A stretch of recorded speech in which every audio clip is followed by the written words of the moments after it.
monthly gross sales is equivalent to 135,000 pesos. Our total operational operating cost is about 103,892, and our monthly material cost is 19,380. So our total operational expenses and material cost for a month is 123,272. A total monthly income is 11,728, less 20% tax amounting to 2,345.60. So our total monthly net income is 9,382.40. In order to have our payback period in our fourth year, so we project to increase our sales for our regular items to 15% in the third year, 24% in the 15% in the second year, 24% in the third year, 32% in the fourth year, and 40% in the fifth year. And we also project to increase our sales for our big items to 8% in the second year, 15% in the third year, 22% in the fourth year, and 30% in the fifth year. So our total gross sales in 1 year is 1,620,000. Our total gross sales in the second year is 2,100,960 pesos. Our total gross sales in our year 3 is 3,029,467, and in our year 4 is 4,722,035. And our fifth year, our total gross sales is 7,798,450. So we have our payback period in our fourth year. After the fifth year, we are planning to have our expansion to have dry cleaning services and pressing, and we will hire a working mother and part-time students who are not able to go to school due to lack of financial assistance. Once again, thank you very much, and good afternoon, everyone.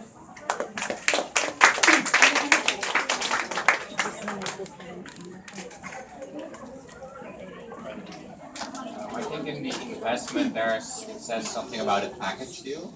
Yes, What's this yes, about? we have a package deal. With? In our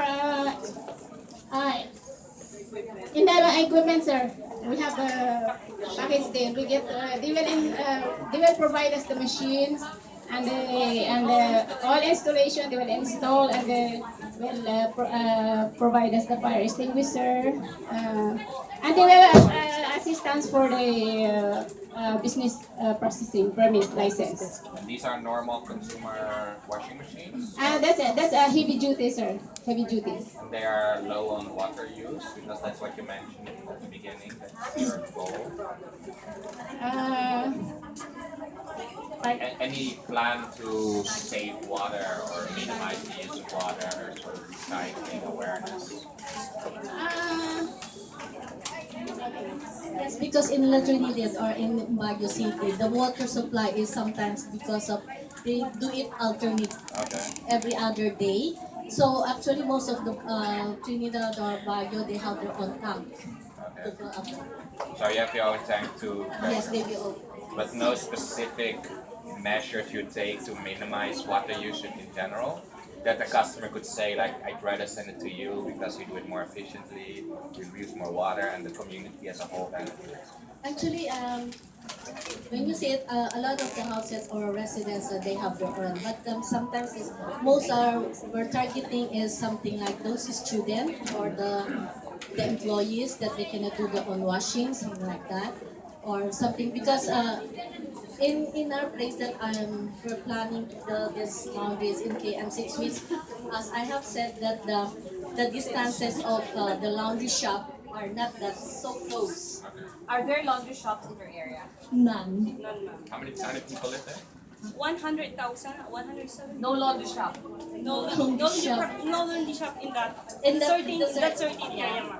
How Because- big is that area? Actually, because in the trend that there's KM3 from starting to KM3, KM4, 5, and 6.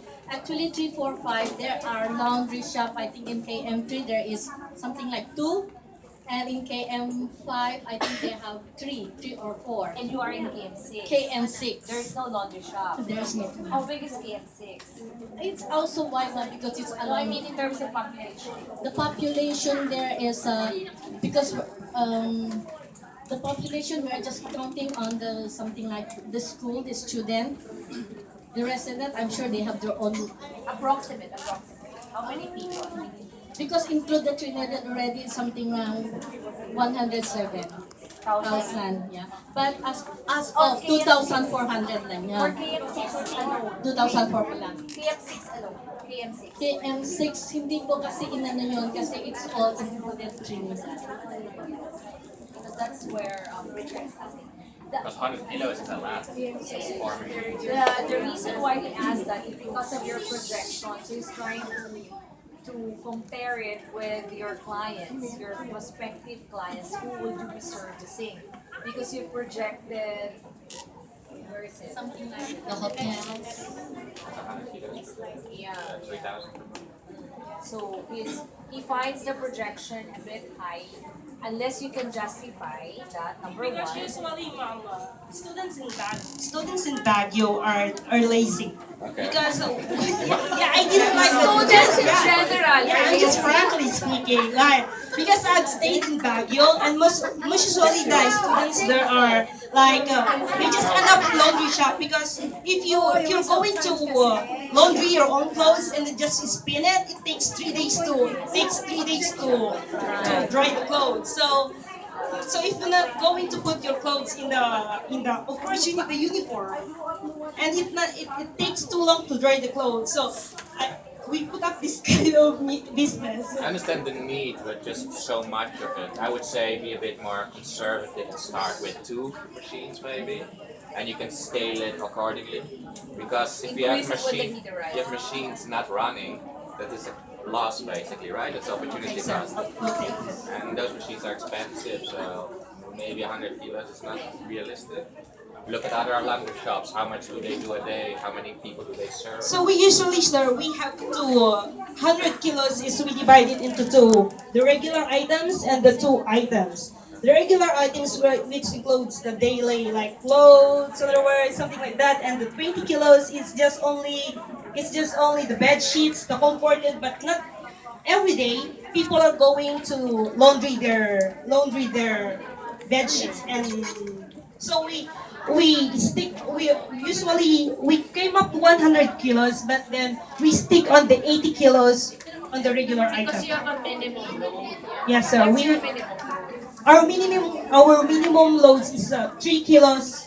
So whether they Whether 1 kilo or 2 kilos, they need to pay us the 120 pesos for our minimum load 3 kilos. Because it's 34 loads for 4 machines. And how long does the cycle take? An hour? 90 minutes? Your operating hours again is? 8 hours from 7 a.m. to 7 p.m. I have a question. How do you deal with power shortage? Like for example, we all know we're all in the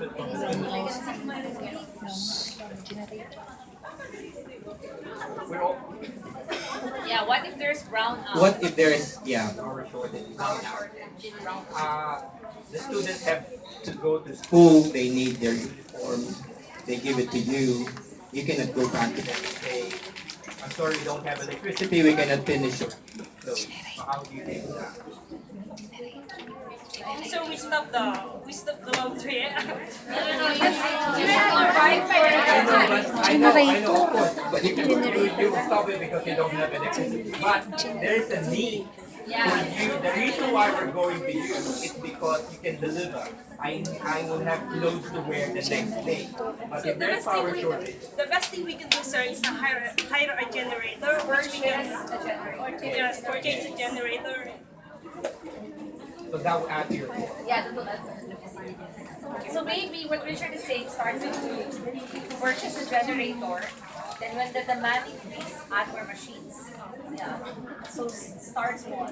The question is something to do with the way you projected your operating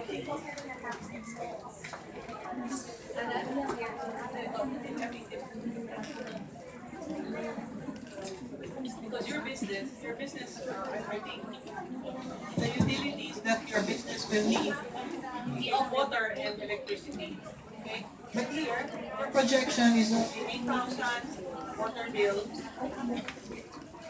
Your water bill for the month is 8,000, and that is supposed to be to operate the business. Hindi ito sa office, no? This is to operate the business. I think that's too small.